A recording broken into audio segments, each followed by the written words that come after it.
As the title of this episode indicates, we will be discussing sex today. So if you're in the car with young children or anyone who is easily offended, you may want to press pause now and resume listening after you've dropped them off.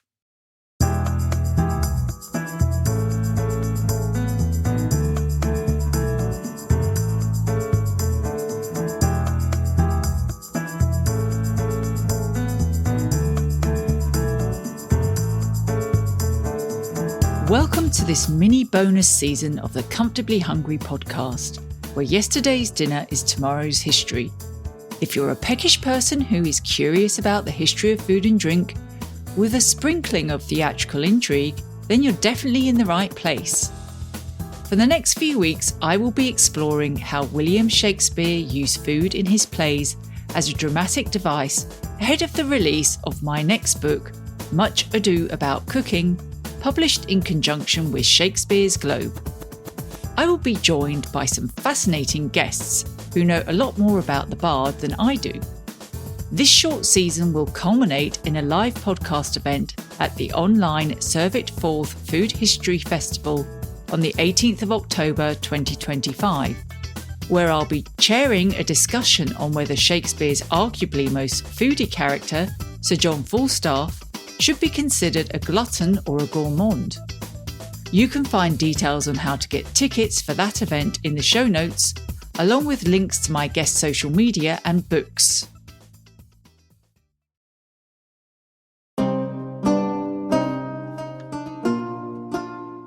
Sex is, and always has been, part of our lives. Without it, none of us would be here.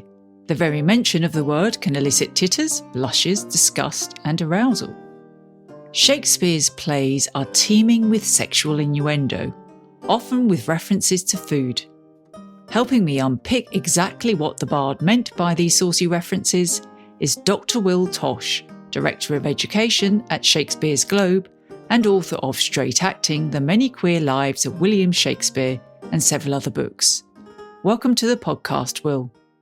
Thank you very much, Sam. I really like saucy, meaning both a bit sexy and also in relation to food. So I see what you did. Well, it had to be done, didn't it? So before we get started in sort of unpicking Shakespeare's culinary references and their saucy meanings, can you tell me a bit more about what you do at the Globe and your latest book? I can, yeah. So I look after the higher education and research side of things of education at the Globe. And that means that I work with university partners in the UK and around the world on courses for students, both undergraduate and postgraduate. We run an MA ourselves with King's College London on Shakespeare's work and world. And I work very closely with the theatre department on productions. And that might be working with directors who are brought on to direct shows, unpacking the world that the play is set in. It might be working with companies and talking to them about the characters that they're working on, or indeed with designers or anyone else attached to the production. And we also try to run the Globe as a kind of think tank or sort of one-stop shop for questions about Shakespeare's world and his works and his heritage, really, in this country, in our own time, and around the world. There's quite a lot of gender fluidity in Shakespeare's plays, isn't there, with women pretending to be men. For example, although that's quite confusing in itself because women didn't act anyway, did they, during Shakespeare's day? So sometimes I guess you get female characters pretending to be men who are actually men in the first place, which, yeah, I struggle to get my head around that. I think it must have been confusing. I'm sure it wasn't for Shakespeare's viewers. But how open were Elizabethans and early Jacobeans about sex and sexuality?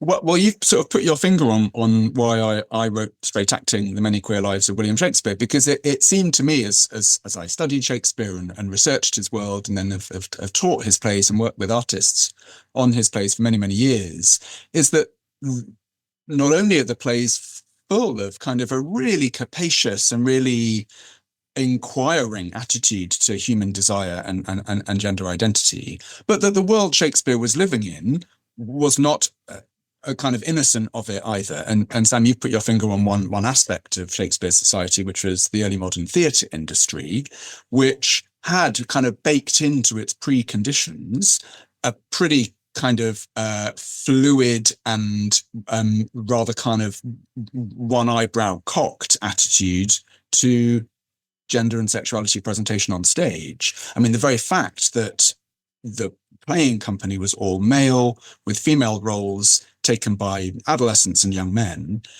means that already there's something happening there about the embodied reality of what people are seeing on stage. That's the case if a young man is playing a female character and a kind of moment of eroticism is staged in view of an audience.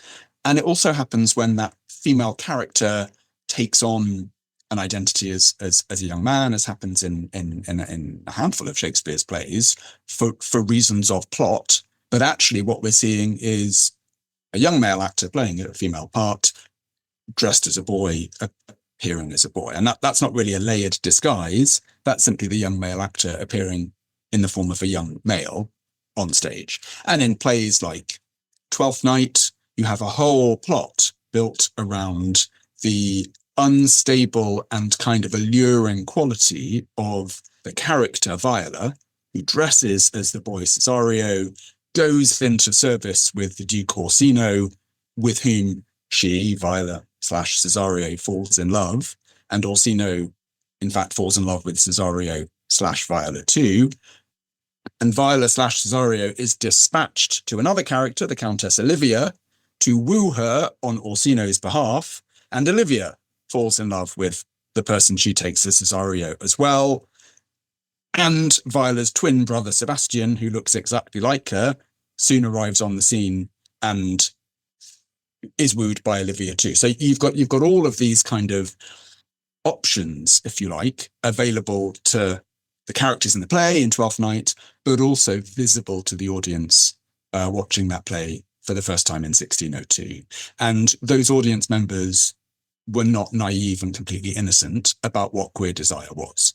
It's there. It's articulated and expressed in ways particular to that society, but it's present. And that's what I wanted to do in my book, is unpack that a bit for readers, show that Shakespeare's world was aware of the variety of human desire, also show how that world suppressed it and how constituencies in that world were quite hostile to sexual desire of all kinds and particularly queer desire, but how there were also avenues for expression. And one of them was theatre. Others were other forms of literature and literary culture, but also urban life and sort of the institutions, the single-sex institutions that England sustained at that time.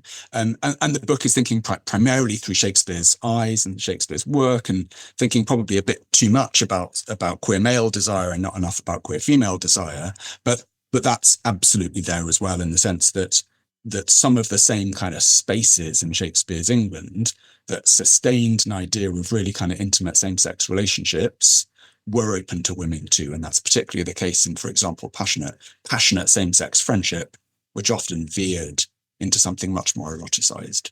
And I was listening to your book earlier today, and you were talking about the Earl of Southampton, who became Shakespeare's patron, and how beautiful he was. So it did transfer into real life, didn't it? As you say, people weren't naive. This wasn't a theatrical trope, was it? It was people, well, men were beautiful as well.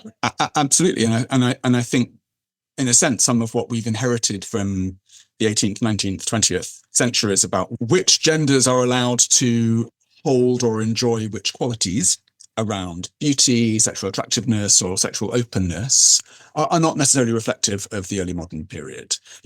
And just those simple matters of how and where flamboyance and display and decoration sit in relation to the human body meant something different in the 16th and 17th centuries. We've only got to look at portraiture from the time to see the sort of astonishing peacocking you get on particularly elite aristocratic young men. Earl of Southampton's a brilliant example. These wonderful portraits, at least two of which have been identified in relatively recent years, not as portraits of aristocratic women, but as portraits of the Earl of Southampton, because that's how sort of indeterminate and sort of effeminate some of those categories of beauty around men were. Which is not, of course, to say that appearance and effeminacy are coexistent precisely with gender identity and sexuality, No. but that the languages and discourses and kind of modes of thinking about desire, appeal, attractiveness, allurement were different 400 years ago and carried with them these really kind of different codes and expectations. So during Shakespeare's day, there were a number of publications which sort of advised people, didn't they, on their physical and moral welfare. So you had things like the dietaries, like The Castle of Health by Thomas Eliot, who warned young men in particular that they shouldn't drink wine, or that at least they should drink it in moderation, because it would leave them prone to anger, lechery and depression. Some things don't change. What was the view of theatres and actors? And why were theatres viewed by some commentators, like Philip Stubbs is the one that, because I've come across him in my food writing, why did they think theatres were so immoral? Philip Stubbs is like a sort of personal favourite. His sort of, his horror of theatre is so extreme, and it's not unique to him. Lots of the sort of more the kind of what we would sort of call religious zealot, religious extremist wing of the Protestant Church in England at this point were very down on theatre. We're down on theatre partly for, I suppose, some of the reasons we've been talking about already, to do with some of the kind of hard to pin down, hard to identify allurements and eroticisms that theatre platformed on its stages. People playing love scenes, boys dressed as women, plots and stories that suggested human desires run rampant or things like that. But actually, there was something a bit more kind of physiological going on in some of these opponents to theatre. And it picks up what you've mentioned already about early modern attitudes to health and well-being. So all of the sort of science, I suppose you'd call it, or the kind of dietary science that was known to Shakespeare's time, draws on a kind of understanding of the body that goes way back and, really quite far back to ancient Greece and beyond, drawing on a series of medical texts that were still in circulation by the Renaissance, that were initially penned by Galen, this Romano-Greek physician in the early part of the first millennium. And Galen's principles about the humoral balance of the body, so the human body is composed of these different humors, these kind of fluids that circulate the body and determine our health and our emotional state. So mind and body are really kind of united in this Galenic view of the body. If your humors are out of balance, you get sick. If your humors are out of balance, you have emotions that are off key. You might have poor emotional regulation. You might be angry. You might be melancholic. You might be sort of lustful. And the way in which the body is kept in check is through effectively diet and lifestyle. So certain foods will either kind of fire you up or tamp you down, but also certain forms of behavior do the same thing. Exercise, where you go, who you speak to, what you watch, and what you see. So a theatre is this sort of really kind of quite perilous place, because it's full of kind of human passions flying around, and those passions informing the humoral balance of the people who are acting on stage, but also who are watching in the audience. So going to the theatre in a humoral view of the world, it is putting yourself in the kind of firing line when it comes to getting your humoral balance upset. So I hold no truck with Philip Stubbs's opposition to theatre or any of the other kind of anti-theatricals, but in accordance with their own understanding of the body, they're waving the red flag, kind of going, this is dangerous, this is a hazard, this is a health hazard. Be careful of what you do with your bodies, because you will put yourself in peril by behaving, feeling, eating the wrong things. Yeah. I mean, Stubbs was a bit of a killjoy, I think. But yeah, I guess you're right. You're Yes, right. he was. For the period, Yes, he wasn't the only person saying these things. Absolutely, but yeah. But also in a sense, it wasn't just Stubbs who thought that. So you have that sort of sense that food, particularly food, can control desire, can control where you place your sort of passions. There's this great moment in a John Ford play. So John Ford is broadly a contemporary of Shakespeare, writing a few decades after him, and he writes this wonderful and rather extraordinary tragedy called "'Tis Pity She's a Whore." Terrible title, but brilliant play about a brother-sister incest pair. So Oh, wow. a couple who fall in love with each other, and that relationship kind of tears the family and the community apart. And the hero of that play is called Giovanni, talks about trying to sort of tamp down his passion for his sister Annabella. And he talks about starving his veins with daily fasts. So starving his veins, brilliant image, meaning fasting, reducing his food intake to weaken his blood, to make his blood more dilute, to keep that sort of lustful passion at bay. Doesn't work. The play goes where it goes, and it goes to quite a dark place. But it suggests that Giovanni kind of knows what it is he should be doing to try and kind of modify his body's feelings. Yeah, and it comes up quite a lot, doesn't it, in Shakespeare's plays? There's a lot of references to humoral theory that perhaps go over our heads nowadays for modern audiences, because if you're not appraised of Galen's theories and what they meant to early modern audiences or people in general, I think some of the references are easy to overlook. Yeah. Although it was worth saying that, obviously Galen is a specific sort of physician from a particular time, and he's drawing on a particular convention. I mean, other cultures and other historical periods had often quite similar kind of understandings. So Ayurvedic medicine, for example, I think it draws on quite similar sort of principles, and that's still practiced today. So I think different people will have their own take on kind of how familiar or otherwise a humoral kind of balance will seem. I don't suggest anyone listening to this podcast goes away and kind of organizes their life according to Galenic principles. This is very much not the advice that they should be taking from this discussion. Absolutely not. So we've all had a chuckle over, a particularly phallic-looking vegetable or two in our time, I'm sure. And I'm guessing it wasn't any different in Shakespeare's days. But are there, as I've just said, there's certainly references in his plays and imagery that have sexual connotations, which perhaps go over our heads. I mean, I'm not thinking of things like forked radishes. We can all use our imagination there, but...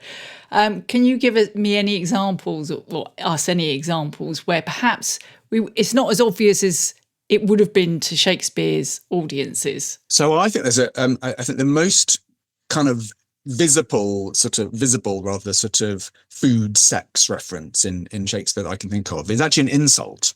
It's an insult that you see in Henry V. The character Pistol uses it, and it's the phrase "a fig," or "a fig" for something, and sometimes "figo," like the sort of Italian version of it. And this is a specific early modern, very offensive hand gesture. And obviously this is no use because this is an audio podcast. I'm doing it now for Sam's benefit, which is the thumb. The hand is clenched, but the thumb is poked through the forefinger and the gap between the forefinger and the middle finger. So it's a bit like a kind of early modern version of giving someone the middle finger, except the thumb goes up to, and it's sort of suggesting what, if you can imagine, that looks like. It's a kind of violent sexualized gesture, effectively, and it was considered really obscene. It was a very aggressive thing to do, and it's extremely common. It's used used by Pistol in Henry V. Even the biting the thumb, if listeners remember Romeo and Juliet, how Romeo and Juliet starts, where the serving men from two opposing households meet in the street, and one of the challenges as they kind of brave off against each other is, "Do you bite your thumb at me, sir?" And usually that's staged in modern productions. And again, this is an audio podcast, but I'm doing it now, where the actor sort of puts the sort of soft bit of their thumb against their top teeth and kind of does that sort of as it, and that sounds about right, but it's actually a kind of coded reference to the fig gesture. It's biting your thumb is kind of drawing attention to the thumb as a thing. So it's ways in which fruit references and figs as well have a kind of sort of lightly kind of sexualized aspect to them, potentially because of the way they look, especially when opened, looking slightly kind of suggestive of female anatomy. That's all kind of hovering over the sense of what a fig means. But fruit in general, fruit is a really powerful metaphor and set of images, I think, for early modern culture when it comes to sexuality and sexual desire. I think partly because of what it is. Fruit is obviously the sort of, fructified kind of, sign of vegetables reproducing. As you say, Sam, some fruit has a very kind of bulbous, phallic kind of look about it. And don't forget that the fruit of forbidden knowledge is right there in the Bible.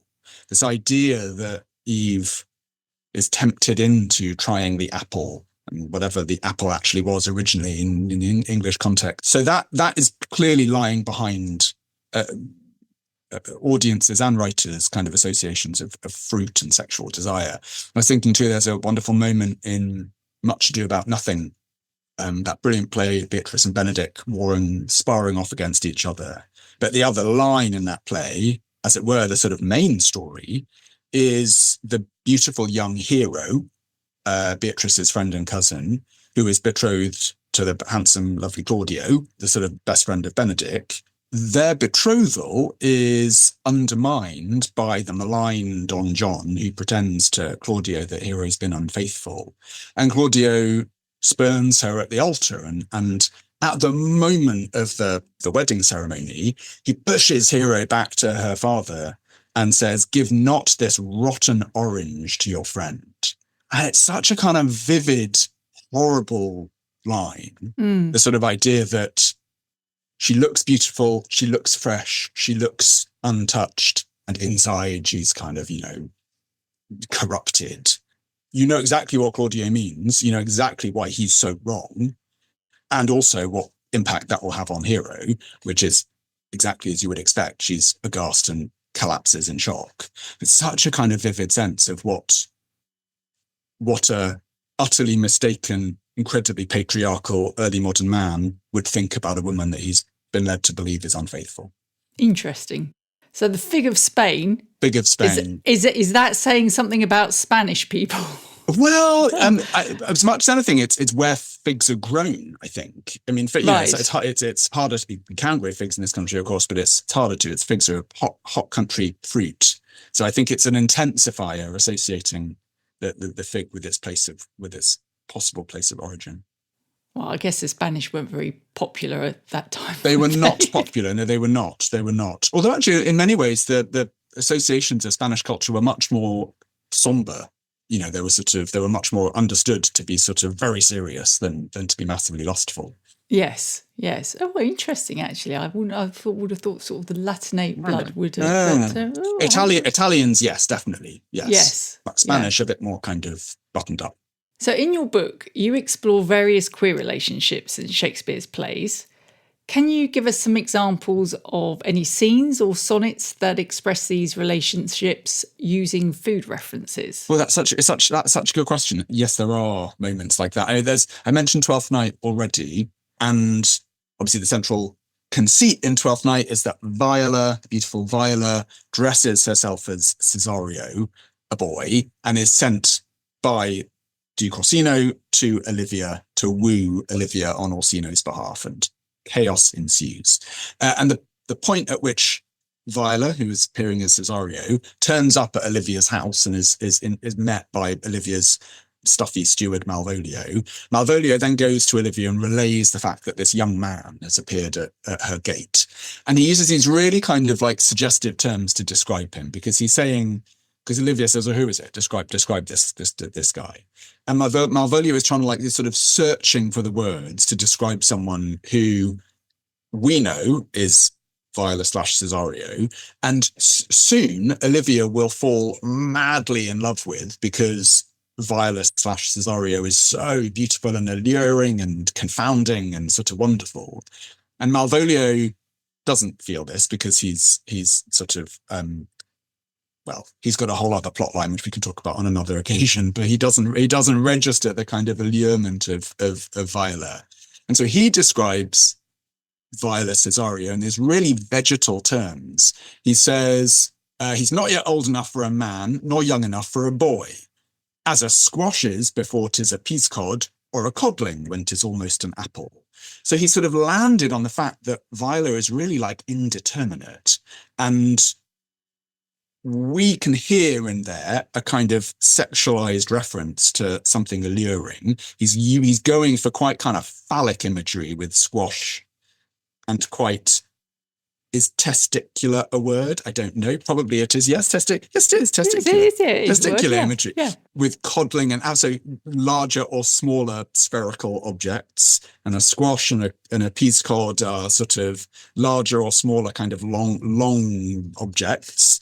Yeah. It's a really sort of fruitful, for want of a better term, kind of way to describe what Viola presents as, which is this sort of like, who are they? Is it young, old, male, female? How wonderful. So Malvolio's kind of put his finger on it, even though I think he doesn't realize quite how sort of just accurate he's being in his description. And I suppose I'll mention one more example, which listeners may or may not kind of register as a kind of queer expression or not. I don't know. But in Romeo and Juliet, the wonderful tragedy, Romeo obviously has his posse of friends, Benvolio and Mercutio, with whom he hangs out. And relatively early on in the play, shortly after Romeo has met Juliet for the first time at a ball, and then gone off into the night with his head full of how amazing she is before doubling back to try and speak to her at her balcony, he evades his friends who are looking for him by kind of hiding out in the orchard, and they're sort of calling out and wanting to kind of get him so they can take him home. And Mercutio, who is Romeo's really good friend, one of the most kind of sexually explicit characters in Shakespeare. He really, his lines are some of those lines that you've sort of mentioned already, Sam, where you might not quite realize what's being said because the terms of expression are a bit unfamiliar. But when you do, you're like, I'm sorry, what? You're talking about that? Gosh. And one of those, I think, is this line I'll talk about in a second, where Mercutio is sort of taunting Romeo and sort of saying that he's been out. They don't know about Juliet yet. They think Romeo is still kind of obsessed with his first girlfriend, Rosaline. And they think that he's been out all night sleeping with her and he's like really sexually exhausted and unable to get up. And they're having a big old laugh about their mate and his girlfriend. And he has this great line where Mercutio is talking about Romeo and he says, now will he sit under a medlar tree and wish his mistress were that kind of fruit as maids call medlars when they laugh alone. Oh, Romeo, that she were. Oh, that she were. An open arse and thou a popperin pear. It's a brilliant line that spent many decades being edited out of copies of Romeo and Juliet. He's talking about a medlar, which is kind of fruit, medlar trees and medlar. And medlars are very sexually loaded fruit in Shakespeare's time, are often used and figuratively associated with sex and prostitution, largely because a medlar has to sort of soften and basically rot before it becomes edible when raw. So there's, again, that bit like that comment in Much Ado about a rotten orange, an association of corruption and decay, but also because of what it looks like. A medlar looks like an arsehole. It does. It just does. And that's why I called an open arse. That was their name. And that Chaucer uses that term as well. So Mercutio, he is just saying, oh, Romeo, you're wishing that you could have anal sex with Rosaline. He is just saying that. And it's one of those sort of points in Shakespeare where you go, oh, gosh, I see. Okay, right, you are. Right. Okay, yeah. Very good. Okay, fine, moving on.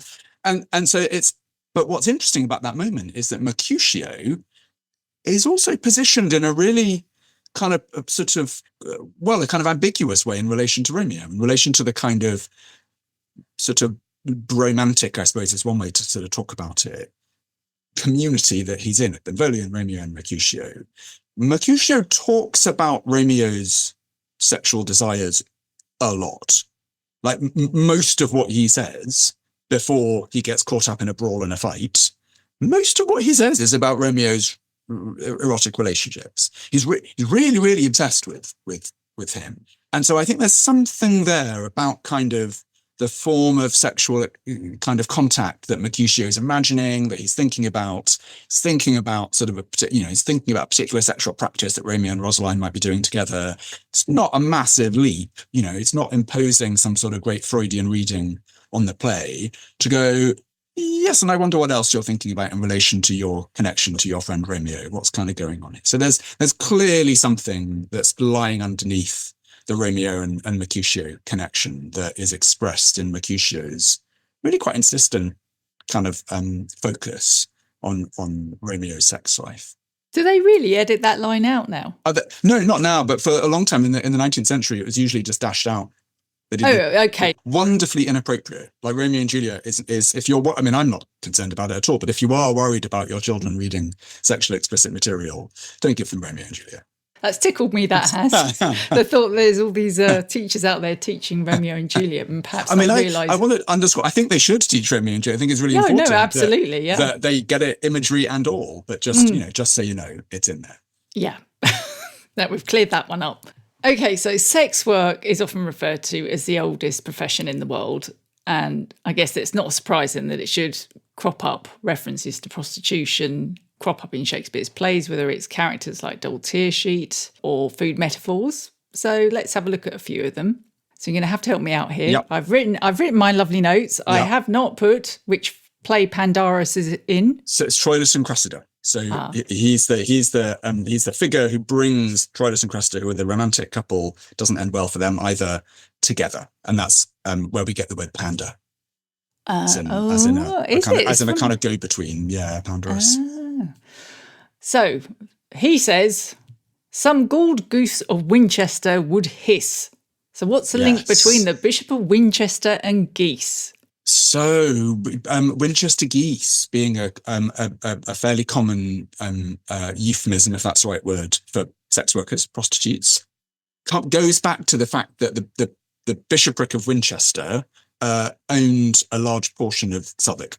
And they're still very close to the very close to the modern reconstruction of the globe on Bankside. You can visit the ruins of Winchester Palace, which is just tucked at the end of Clink Street by the replica of the Golden Hind on the way to Borough Market. Yes. So that is right there, and that's the site of Winchester Palace.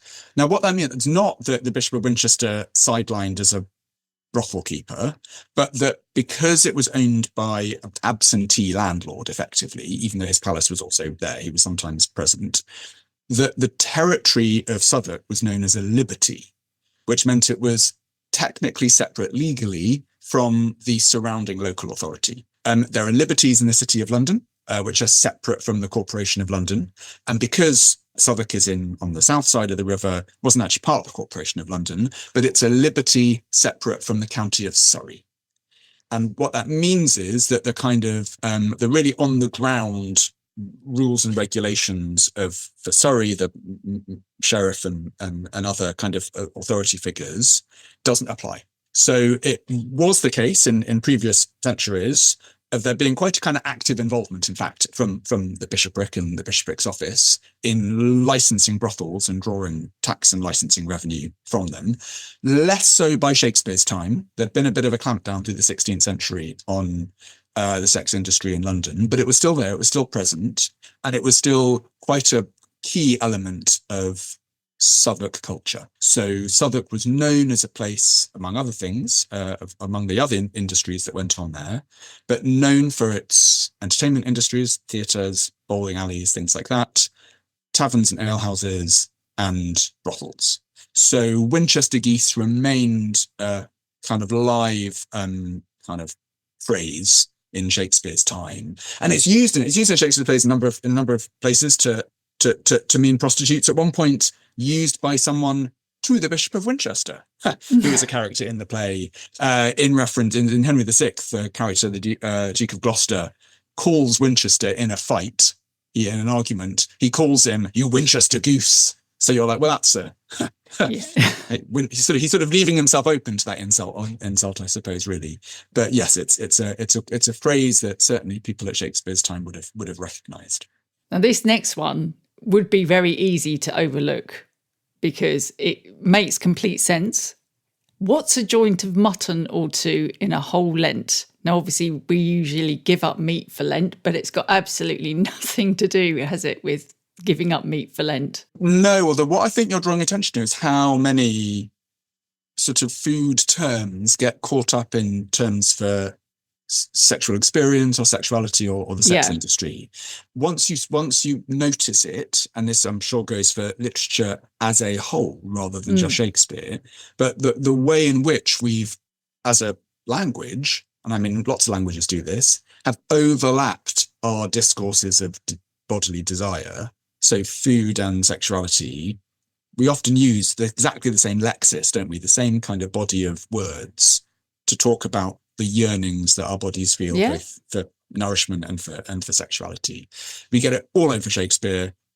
In Much Ado, I've mentioned already, Benedict uses it completely casually. He when he's been led to believe that Beatrice is in love with him, having said that he will never marry, and he begins to change his mind, he says, "Doth not the appetite alter? A man loves the meat in his youth that he cannot endure in his age." So he's explaining why his own mind is changing about why he might now fancy Beatrice, having said he'll never love anyone.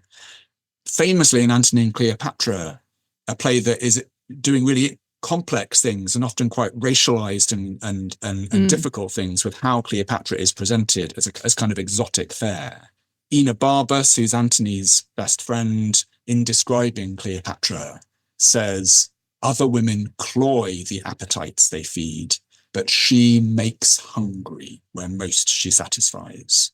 Again, it's not a kind thing to say in some ways about a person and the sexual desire that they provoke. To say that some women either satisfy or kind of make repellent that their lovers when they kind of give themselves to them. And Cleopatra makes her lovers even more hungry through their association with her.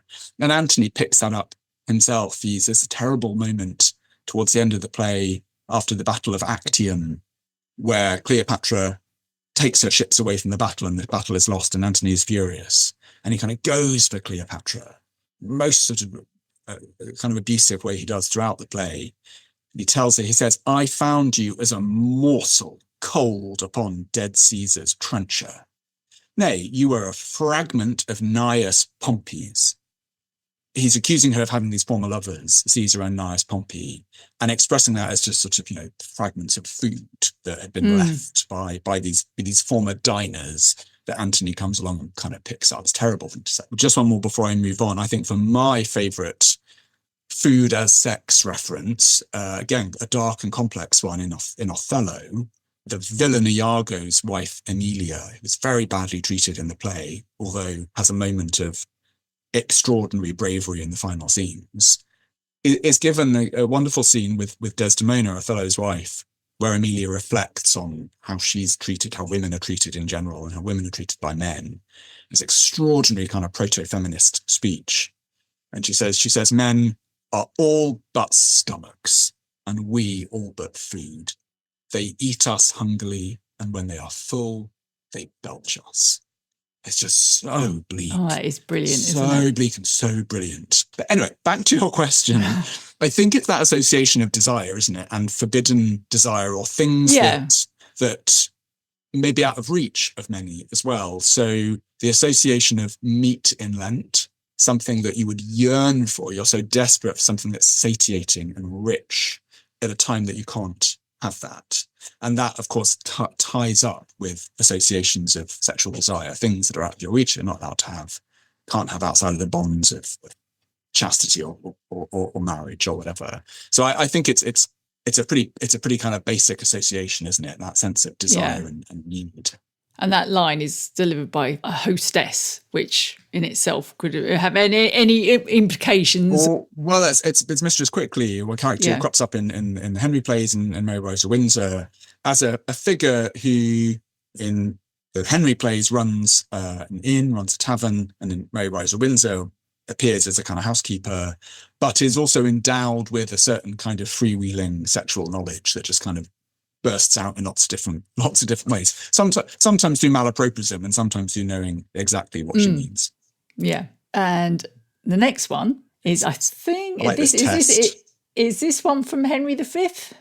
Or is it from, or is it Merry Wives? I think that's Merry Wives, but we'll have to, Might be Merry we'll have to Wives, double check now. Yes. Sorry. Now you're giving, Sam, now you're giving away that I now know what these lines are as well. So the whole impression that I'm just conjuring this completely from thin air has been destroyed. Well, I'm sure people will still be impressed with your knowledge. I certainly am. So anyway, Slender says, I bruised my shin the other day, but with playing at sword and dagger with a master of fence, 3 pennies for a dish of stewed prunes, and by my troth, I cannot abide the smell of hot meat since. So I guess we need to discuss what is the deal with brothels and prunes. Okay, so this was one I was thinking about, and actually it's a good one to go on the kind of hunt for, because actually no one has given a really satisfying explanation for this. There is a strong association between stewed prunes in particular and brothels. There's a couple of things. I think prunes in their unstewed form of plum, or undried and unstewed form of plum, look a bit like testicles. So we're back to testicular. So, 2 plums. Stewed contains the word stew, and stews were again another word for brothels. And that goes back to the Winchester geese days, actually, but back to the kind of earlier medieval period when Bankside Southwark was known for its bathhouses, which were both places of sanitation and recreation, but also functioned as places of assignation and as brothels. So the stews or the tubs, places you go and kind of soak in hot water or in steam rooms, are very soon just places of sex work. And lots of those are closed down in the course of the 16th century. So there are far fewer stews and bathhouses and things available by Shakespeare's time, but the word survives. So stewed prunes, stews, stew. And also, lastly, I think there's a general sense that potentially stewed prunes are an aphrodisiac, which seems to me highly unlikely, given that we know stewed prunes are something that keeps you regular rather than anything else. But there's perhaps some association of something you might eat in a brothel mid-visit to kind of keep your spirits up. Yeah, which brings us on nicely to the next line, which is a famous one from Falstaff. Let the sky rain potatoes, let it thunder to the tune of Greensleeves, hail kissing comfits and snow eringoes. Let there come a tempest of provocation. So why would someone like Falstaff need sweet potatoes and eringo, which is sea holly, I should say, the root of the sea holly? Potato is regarded as an aphrodisiac, relatively new on the scene, coming from the New World, not widely understood about how you cook them or how best to prepare them, but were seen particularly in their sweet potato form, and sweet potatoes were more well known at this time than kind of the ordinary potatoes that we know today. Often eringo and potato paired like that. You find that quite a lot in texts of the time, as largely as just exotic things. Sounds odd for us to think of potato as an exotic thing, but it's a bit like sort of saying sugar and spice and all things nice. Potato and eringo, it's just a little capsule phrase meaning expensive exotic things that get you a bit horny, because they're understood to be aphrodisiacal. That is, I'm sort of coining words this afternoon. Yes, aphrodisiacal is also a word. We'll go with that. But I was thinking about other foods that get you going, or viands that provoke, is how the playwright Massinger puts it. And I was thinking, funnily enough, again, not a Shakespeare play, but another one by Thomas Middleton. Oh God, I think it's Chase Made in Cheapside. Now I'm going to be put on the spot, where a Shakespeare text is mentioned in relation to food that is arousing. And it's not a Shakespeare play that's mentioned in the Middleton. It's his poem Venus and Adonis, which is an erotic poem that Shakespeare publishes in 1593. It's the first thing that has his name on it. Really, the first thing that he puts out into the world. And a sort of kind of erotic fantasy about the pursuit of the beautiful Adonis by the goddess of love, Venus, which is quite funny. It's extremely readable, very exciting, very sexy, does end quite sadly, but all the way through has this sort of very kind of nudge, nudge, wink, wink attitude. And there's this great point in the Middleton play where a character is describing how unsuitable a text like Venus and Adonis is for a young woman to read, particularly alone. And he says he's talking about Venus and Adonis as well as actually a poem by Christopher Marlowe called Hero and Leander.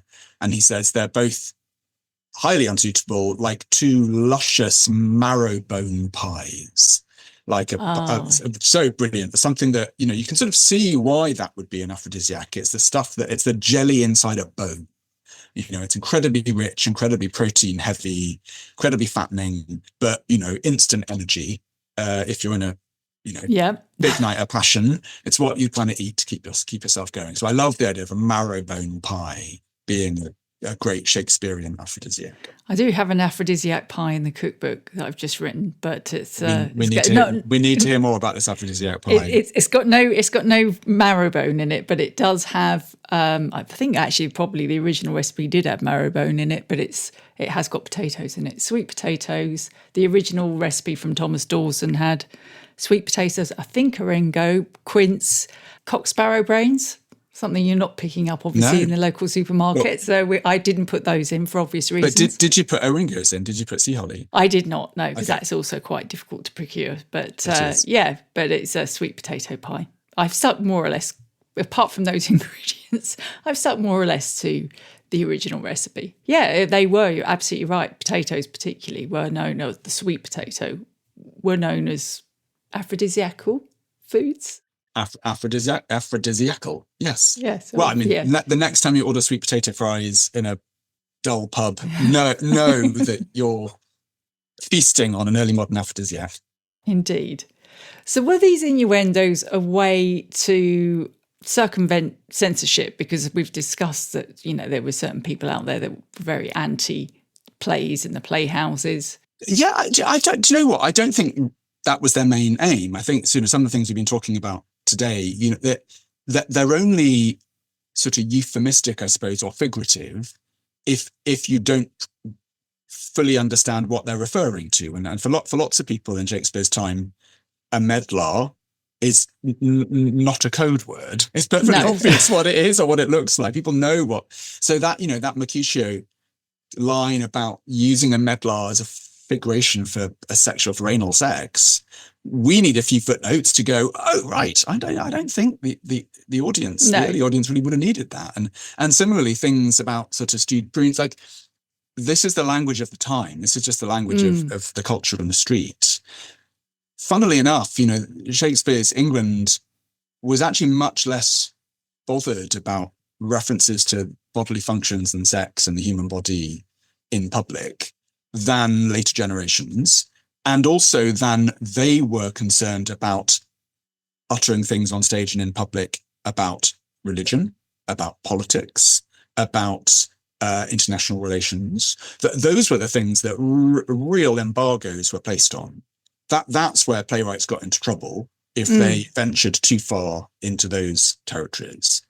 Actually, there's a lot of bawdry on the early modern stage and a lot of talk about bodies and sex and what bodies do together in often a fairly figurative way.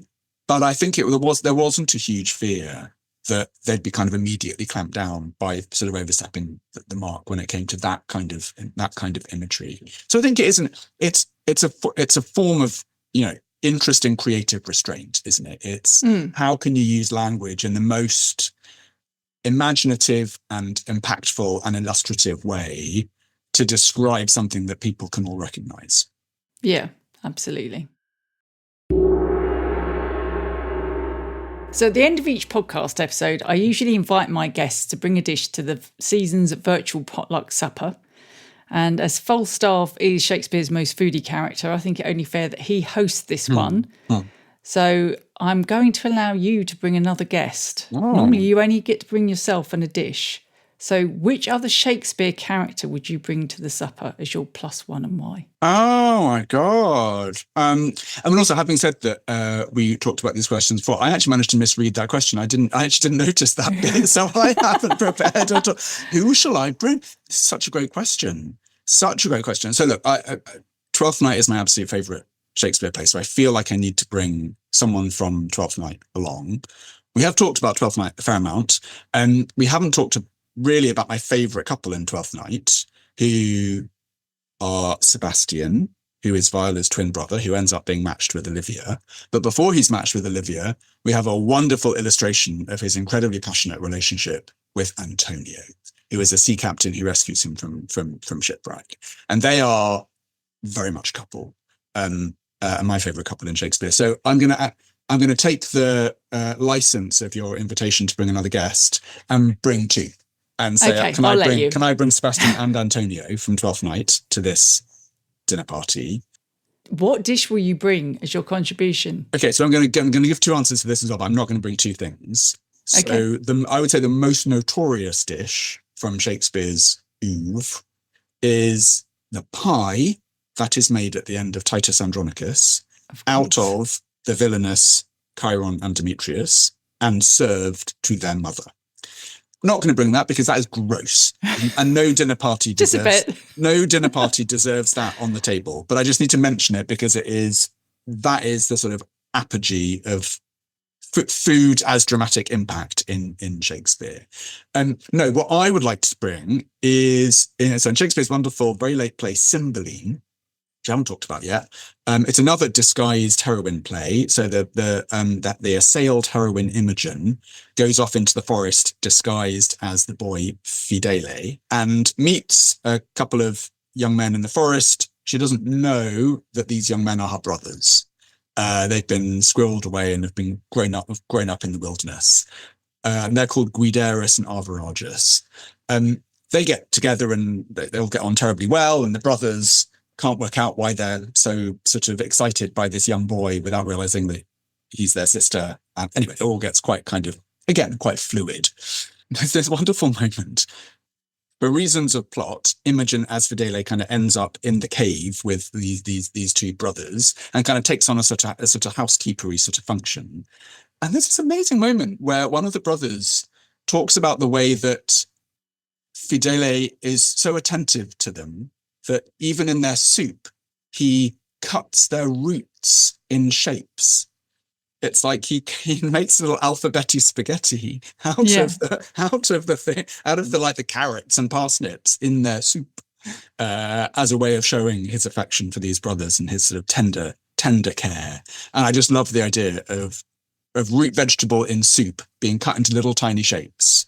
So can I bring the little tiny shapes that Imogen / Fidele cuts the root vegetables into for her brothers? Absolutely. Why not? Thank you. And what's next on the horizon for you?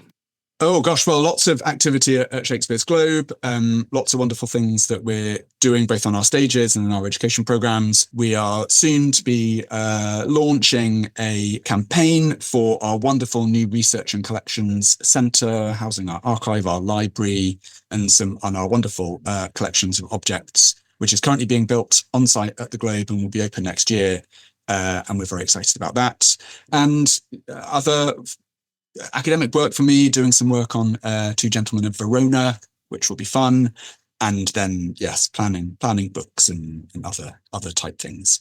And on the subject of books, I should have said at the beginning, you won an award recently. I did. Thank you for saying. I won the Theatre Book Award for Straight Acting: The Many Queer Lives of William Shakespeare, which I was extremely surprised by and very grateful. And also, Sam, you won an award recently for this amazing podcast, so we can just share the general sense of congratulations across the airwaves. We can, and I will put links to your books in the show notes for everyone to find, download or read. I highly recommend Straight Acting. I've thoroughly enjoyed listening to that as an audiobook, and it's, I should say, very well read by yourself. Thank you. And thank you very much for being on the podcast today. It was a great pleasure. Thank you for having me. Much Ado About Cooking will be published on the 23rd of October 2025, but is available now to pre-order. take a look at the bookshelf page on the Comfortably Hungry Substack, where you will find links to Much Ado About Cooking and my guests' books. I hope you'll also join me at the Serve It Forth Festival.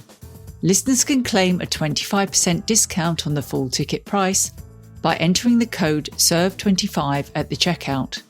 You can find details on how to get tickets for the festival in the show notes. Ticket holders will also get access to recordings of the live sessions, which include an interview with food writer Tom Parker Bowles, so there's no need to worry if you don't want to spend an entire day sat in front of your computer. You can find further details on my books at sambilton.com and follow me on Instagram and Blue Sky at Mrs. Bilton, that's with 2 S's. You can also follow the Serve It Forth Festival on the same platforms at Serve It Forth Fest. Comfortably Hungry was created, produced, recorded, researched and edited by Sam Bilton, with sound production and mixing by Thomas Dinas of the Delicious Legacy podcast. The music and sound effects are provided by Zapsplat.